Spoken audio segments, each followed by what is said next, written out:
سر تسلیم خم کر دو، کوئی بڑا نہیں ہے، سب سے بڑی شریعت ہے۔ اور ایک بات بہت خوبصورت میں یہاں اپنے بزرگوں کی آپ کے سامنے رکھوں، ہم کہتے ہیں میں قادری گھرانے میں مرید ہوں، میں چشتی گھرانے میں مرید ہوں، میں نقشبندی گھرانے میں مرید ہوں، میں سہروردی گھرانے میں مرید ہوں، میں رفاعی گھرانے میں مرید ہوں، میں مداری گھرانے میں مرید ہوں۔ میں کہتا ہوں سارے گھرانے سلاخوں پر، لیکن ایک بات میں آپ کے سامنے کہہ دوں، کسی بھی سچے پیر سے میری بات کو جانچ کر اس کی تحقیق اور تصدیق کروا لینا۔ آپ کسی بھی گھرانے میں مرید ہے، کسی گھرانے کا فیض آپ کو اس وقت تک مل نہیں سکتا جب تک پہلے آپ شریعت کے مرید نہ ہو جائے۔ سب سے پہلے ہم شریعت کے مرید ہیں۔ اگر کوئی چاہتا ہے کہ قادریت، چشتیت، نقشبندیت، سہروردیت، رضویت، اشرفیت، مداریت، بندہ نوازیت، کسی بھی سلسلے کا فیض ملے، سب سے پہلے شریعت کے مرید بنو۔ شریعت کے مرید بنو گے تو سارے سلسلوں کا فیض ملے گا۔ اگر شریعت سے بغاوت کرو گے کسی سلسلے کا فیض نہیں ملے گا۔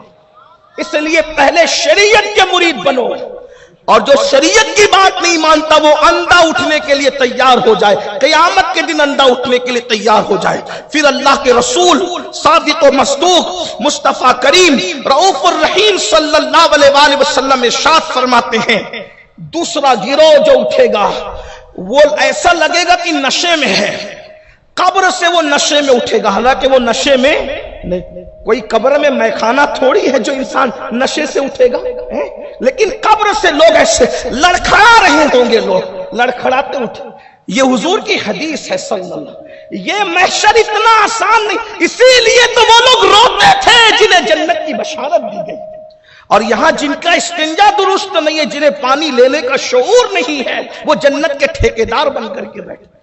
قبروں سے اٹھنے کا حال بھی ایک جیسا نہیں ہے، سب الگ الگ انداز سے قبروں سے اٹھیں گے، فوج در فوج اٹھیں گے، فوج اٹھیں گے۔ اللہ اکبر، جب سور پھونکا جائے گا یہ قدرت کی طرف سے اعلان ہوگا، سب نکلیں گے اپنی اپنی قبور سے۔ اللہ اکبر، وحصل ما فی الصدور۔ اللہ اکبر، اللہ اکبر، کیا کیفیت ہوگی، کیا حالت ہوگی۔ اللہ فتاتون افواجا، نشے کی طرح ہوں گے، اور کیسے ان کے پیر لڑکھڑا رہے ہوں گے، وہ اٹھنا چاہیں گے گر پڑیں گے، چل نہیں سکیں گے، نشے کی حالت میں نظر آئیں گے، وہ نشے کی حالت میں نہیں ہوں گے۔ دراصل بات کچھ اور ہے، ابھی آپ کو آگے سمجھ جائیں۔ نشے کی حالت میں لگیں گے، کھڑے ہوں گے، لڑکھڑائیں گے، گر پڑیں گے۔ ان کی شکل دیکھ کے ایسا لگے گا جیسے ان پر کسی جنات کا اثر ہو گیا، لیکن جنات کا اثر بھی نہیں ہوگا۔ ایسا لگے گا جیسے ان کو کسی نے جادو کر دیا۔ جیسے جادو کسی پہ کیا جاتا ہے تو وہ کیسے لگتا ہے، زندہ ہو کر بھی بالکل اس کا چہرہ اترا ہوا، ڈراؤنا، سونا۔ جیسے کسی کو قبر سے نکالو تو کیسے دکھتا ہے، قبر کے مردے کی طرح۔ اللہ اکبر، ایسے سونا چہرہ، اترا چہرہ، لڑکھڑا کے گر رہا ہے، چل نہیں پا رہا ہے۔ اور اس کے بعد اور ایک حدیث ساتھ میں ایڈ کر لوں، اس کے پیٹ جو ہوگا اس کا، وہ کمرے کی طرح بڑا ہوگا، اس میں سانپ اور بچھو نظر آ رہے ہوں گے، اس کے پیر اور ہاتھ اتنے چھوٹے اور پیٹ مٹکے کی طرح، پیٹ کمرے کی طرح بڑے، اور وہ جب چلنا چاہیں گے تو گر جائیں گے۔ ظاہر سی بات ہے، پیٹ بڑا ہو جائے تو آدمی کھڑے ہو کر 2 رکعت نماز نہیں پڑھ پاتا۔ اللہ کی پناہ چاہتے ہیں کہ اللہ اکبر، اللہ کی پناہ چاہتے ہیں کہ ہم عبادت مسنون طور پہ نہ کر سکے۔ خدا کی دعا کی بارگاہ میں دعا کرو، اللہ ہمیں آخری نماز بھی محبوب کے طریق پر ادا کرنے کی توفیق عطا فرمائے۔ اللہ ہمیں آخری نماز بھی حبیب کی سنت کے مطابق ادا کرنے کی توفیق عطا فرمائے۔ لیکن یہ تو دنیاوی عذر ہے میرے بھائی، اگر خود کا پیٹ بڑا ہو جائے حلال کھا کر کے تو آدمی دیر تک کھڑے نہیں رہ سکتا، لیکن مٹکے جیسا پیٹ، کمرے جیسا پیٹ، اور اس کے بعد لڑکھڑانا، نشے کی کیفیت میں رہنا، اور وہ چل نہیں سکیں گے۔ اللہ اکبر، کافر تو چل کر کے جائیں گے لیکن یہ لوگ چل کر نہیں جا سکیں گے۔ یہ عبرت ہے قدرت کی طرف سے، حالانکہ ان کو بھی گھسیٹا جا رہا ہوگا، لیکن یہ عبرت ہے قدرت کی طرف سے۔ صحابہ نے پوچھا یا رسول اللہ اتنی دردناک سزا کس کی ہوگی؟ تو اللہ کے رسول علیہ السلام فرماتے ہیں جو دنیا میں سود کھاتے تھے وہ اپنی قبروں سے اس طرح اٹھیں گے کہ ان کے پیر لڑکھڑا رہے ہوں گے، ان کے پیٹ مکمٹکوں کی طرح ہوں گے، ان کے پیٹ کمروں کی طرح ہوں گے، ان پر ایسا لگے گا کسی نے جادو کر دیا، ان پر ایسا لگے گا جنات کا اثر ہو گیا، ایسا لگے گا کہ آصف نے ان کو چھو لیا۔ مخبوط الحواس جس کو کہتے ہیں، حواس قابو میں نہیں ہوں گے، اس طریقے سے وہ اٹھیں گے۔ کون؟ سود کھانے والے، سود کا دھندا کرنے والے۔ اللہ اکبر! آج دیکھو تو صحیح، اللہ اللہ ایزی منی کے چکر میں، شارٹ ٹائم پہ ترقی کرنے کے چکر میں آج نوجوان لڑکوں کی توجہ حلال و حرام سے ہٹ چکی ہے، سود میں لوگ مبتلا ہو رہے ہیں۔ شاید اسی دور کے لیے کہا گیا تھا جو سود سے بچنا چاہیں گے، سود کا گرد و غبار اس تک پہنچ کر کے رہے گا۔ کرکٹ کھیلا جا رہا ہے تو سود کا چکر، گیمز کھیلے جا رہے ہیں تو سود کا چکر، حرام کاروبار کا چکر، اللہ اکبر! جوا کو پرموٹ کیا جا رہا ہے، سود کو پرموٹ کیا جا رہا ہے، مال کمانے کے چکر میں حلال و حرام کی تمیز ختم کر دی گئی ہے۔ لیکن قبر میں دفن ہونے والوں ایک دن قبر سے اٹھنا تو ضرور ہے، اللہ اکبر! اسی کے ساتھ ساتھ اللہ کے پیارے حبیب مصطفیٰ کریم رؤوف الرحیم صلی اللہ علیہ وآلہ وسلم ارشاد فرماتے ہیں پھر تیسرا گروہ اپنی قبر سے اٹھے گا، اور جب قبر سے اٹھے گا تو کیفیت کیا ہوگی؟ ان کے چہرے سے آگ کے شعلے نکل رہے ہوں گے، اللہ اکبر! چہرے پر آگ کے شعلے ڈالے نہیں جا رہے ہوں گے، ان کی جب وہ قبر سے نکلیں گے تو ان کے چہروں سے آگ کے شعلے نکل رہے ہوں گے، آگ کے شعلے، اللہ اکبر! اور آگ کے شعلے لے کر جب وہ نکلیں گے، اللہ اکبر! تو صحابہ کرام نے پوچھا یا رسول اللہ آخر وہ کون لوگ ہیں جو چہروں میں آگ کے شعلے لے کر قبر سے اٹھیں گے؟ ابھی جہنم کا منہ نہیں دیکھا، ابھی جہنم پر گزرے نہیں، لیکن چہرے سے آگ کے شعلے نکل رہے ہیں۔ تو آقا ارشاد فرماتے ہیں جو دنیا میں یتیموں کا مال کھاتے تھے وہ قبر سے اس طرح اٹھیں گے کہ ان کے چہرے سے آگ کے شعلے نکل رہے ہوں گے۔ آج یہی ہوتا ہے، اگر اللہ اکبر جوان بھائی مر جائے اور وہ مال و دولت چھوڑ کے مرے تو کبھی چچا ہڑپ لیتا ہے، کبھی بڑے ابا ہڑپ لیتا ہے، کبھی اللہ اکبر دادا ہڑپ لیتا ہے، کبھی خالہ ہڑپ لیتی ہے، کبھی ماموں ہڑپ لیتا ہے۔ سن لو، یتیموں کا مال نہ کھاؤ، سب سے بڑا گناہ قرار دیا ہے مال کے اعتبار سے یتیموں کا مال کھانا۔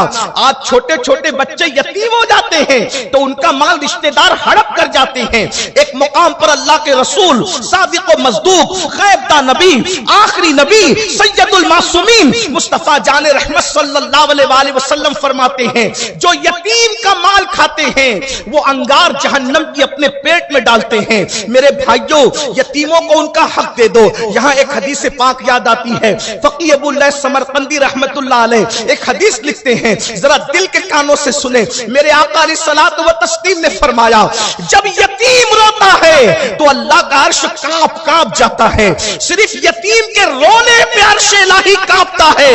تو جب یتیم کی حق تلفی کی جاتی ہوگی اس وقت کیفیت کیا ہوتی ہوگی؟ اس لیے یتیموں کا مال نہ کھاؤ۔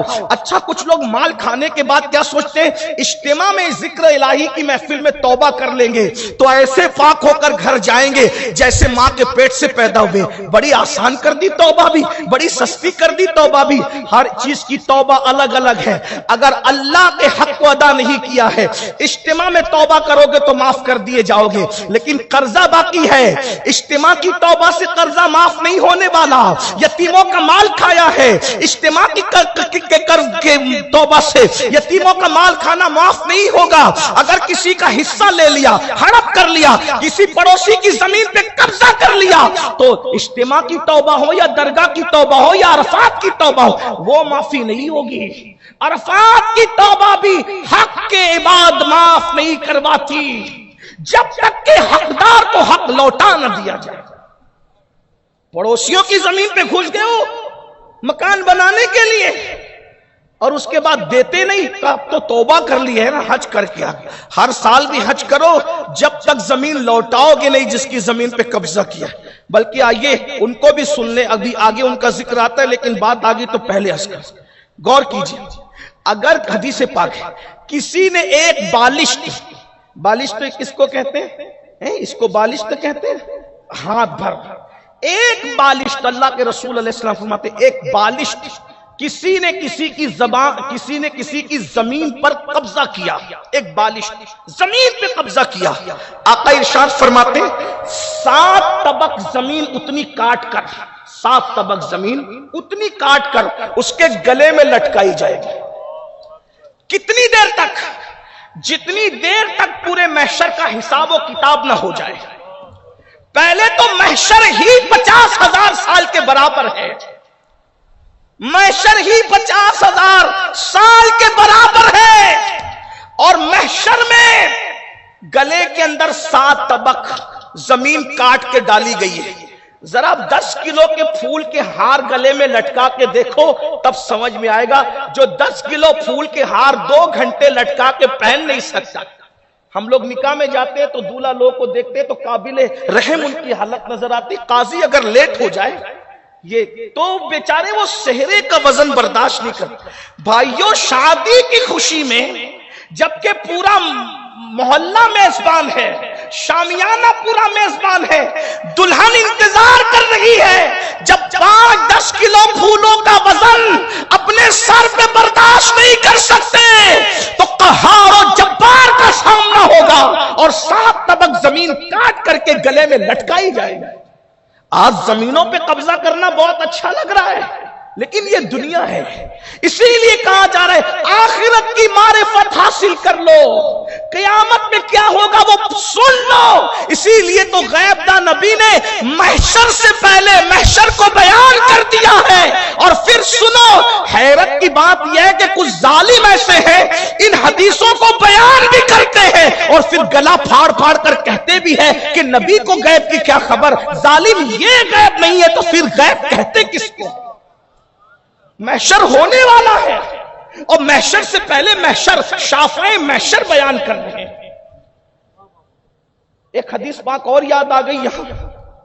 اگر کسی نے کسی کا جانور چھینا ہوگا، بیل چھینا، گائے چھینی اور اسی طریقے سے اونٹ چھینا، گھوڑا چھینا، آقا علیہ السلام فرماتے ہیں قیامت کے دن وہ اس گھوڑے کو سر پہ لے کر کے کھڑا ہوگا 50,000 سال کا، اور وہ گھوڑا چلا بھی رہا ہو. یہ ایک گھوڑے کی بات ہے بھائیو، یہ اس دور کی بات ہے. اللہ کے رسول علیہ السلام نے اس دور میں فرمایا یعنی جس سے جو چیز چھینی ہے اس کو سر پہ رکھ کے لانا پڑے گا. اللہ اکبر، کیا محشر ہوگا.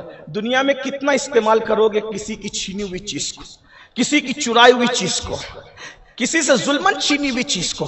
تو اللہ کے رسول علیہ السلام فرماتے ہیں یتیم کا مال کھانے والے اپنے چہروں سے آگ، ان کے چہروں سے آگ نکل رہی ہوگی اور ان کے کانوں سے اور آنکھوں سے دھواں نکل رہا ہو. یہ محشر میں اس طریقے سے، یہ محشر ہے، بہت آسان نہیں ہے محشر. امام اہل سنت کہتے ہیں اللہ اکبر، کیا انداز میں کہتے یا رسول اللہ خدا قہار ہے غضب پر، خدا قہار ہے غضب پر، کھلے ہیں بدکاریوں کے دفتر، بچا لو آ کر شفیع محشر تمہارا بندہ عذاب میں. یہ محشر ہے، الگ الگ شکلوں میں اٹھنے والے اٹھیں گے. پھر اس کے بعد اللہ کے رسول مصطفیٰ جان رحمت صلی اللہ علیہ وآلہ وسلم فرماتے ہیں کچھ لوگ قیامت میں کوڑی اٹھیں گے، ان کو کوڑ ہوگا. کوڑ سمجھتے ہیں؟ یہاں کے لوگ کوڑ کو کیا کہتے ہیں؟ کوڑی کہتے ہیں کیا؟ کوڑ سمجھتے ہیں؟ کوڑ ایک بیماری ہے اور وہ حقیقی کوڑ ہے. اللہ اکبر. بلکہ ایک حدیث پاک میں تو یہاں تک فرمایا گیا کہ کوڑی لوگوں سے ایسے بچو جیسے شیر سے بھاگتے ہو ڈر کے، سانپ اور شیر سے بھاگتے ہو ایسے کوڑیوں سے بچو. کوڑ ایک بیماری ہے، بدترین بیماری. اور کسی کو ہو تو وہ برا نہ مانے، ہم اس کی برائی نہیں کر رہے، لیکن بیماری ہو بدتر بڑی. شمر کو وہ تھی، قبر کربلا میں جو تھا شمر اس کو وہ بیماری تھی. اور بھی ویسے کوڑ کی بیماری بہت اچھے لوگوں کو نہیں ہوتی.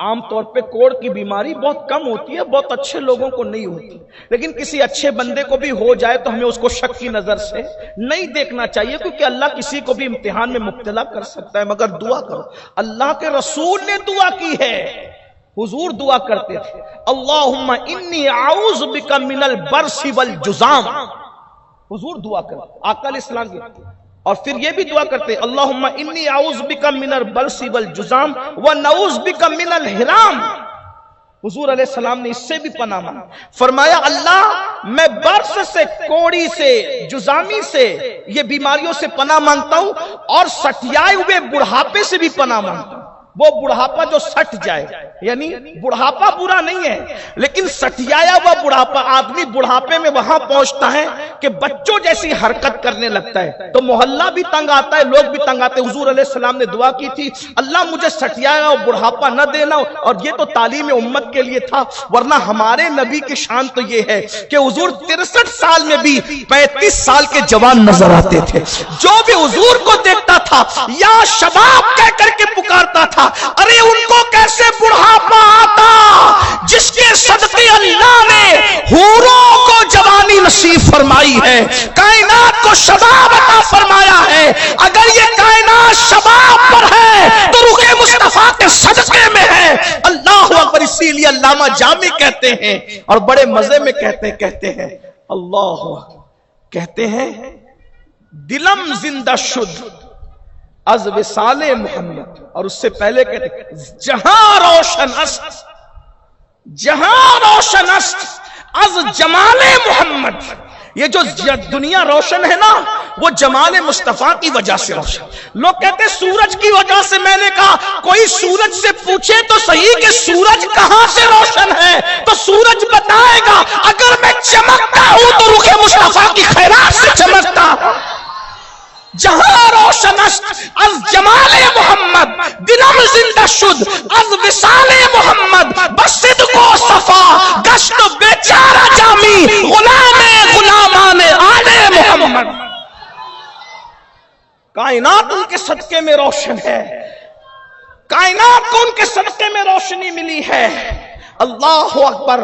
تو حضور علیہ السلام کی دعا تھی، کچھ لوگ کوڑی ہوں گے، قیام کوڑ لے کر کے اٹھیں گے۔ ایک بات یہ بھی یاد رکھنا، یہاں کوئی کتنا بھی بڑا بیمار ہو لیکن قبر سے وہ بیمار نہیں اٹھے گا اگر اللہ اس سے راضی ہے تو، ہاں، لیکن جو وہاں بیمار اٹھے گا پھر اس کا کوئی علاج ہی نہیں، کیونکہ وہاں ڈاکٹر نہیں ہوں گے، وہاں کسی کی ڈاکٹری کی ڈگری ہوگی، نہ وہاں کوئی ٹیچر ہوگا، نہ کوئی ڈگری والا وہاں نہیں ہوگا، وہاں صرف ایک ڈگری چلے گی بس، مصطفیٰ جان رحمت کی وفا کی ڈگری جسے ایمان کہتے ہیں۔ اس لیے ساری ڈگریاں حاصل کرو، سب کے ہیں، ہم تائید کرتے ہیں، لیکن پہلے حضور سے وفا کی ڈگری حاصل۔ اگر یہ ڈگری ہے تو ساری ڈگریاں ہیں، یہ ڈگری نہیں ہے تو پھر انسان ناکام ہے، ناکارہ ہے، برباد ہے۔ ایمان کی ڈگری پہلی چیز ہے، اور ایمان کی ڈگری کی شان بتا دوں، سب کے لیے قیامت کا دن 50,000 سال کے برابر ہوگا، لیکن جس نے رسول اللہ سے وفا کی ہوگی اس کے لیے پورا قیامت کا 50,000 سال کا دن صرف ظہر کی 4 رکعت کے برابر ہوگا۔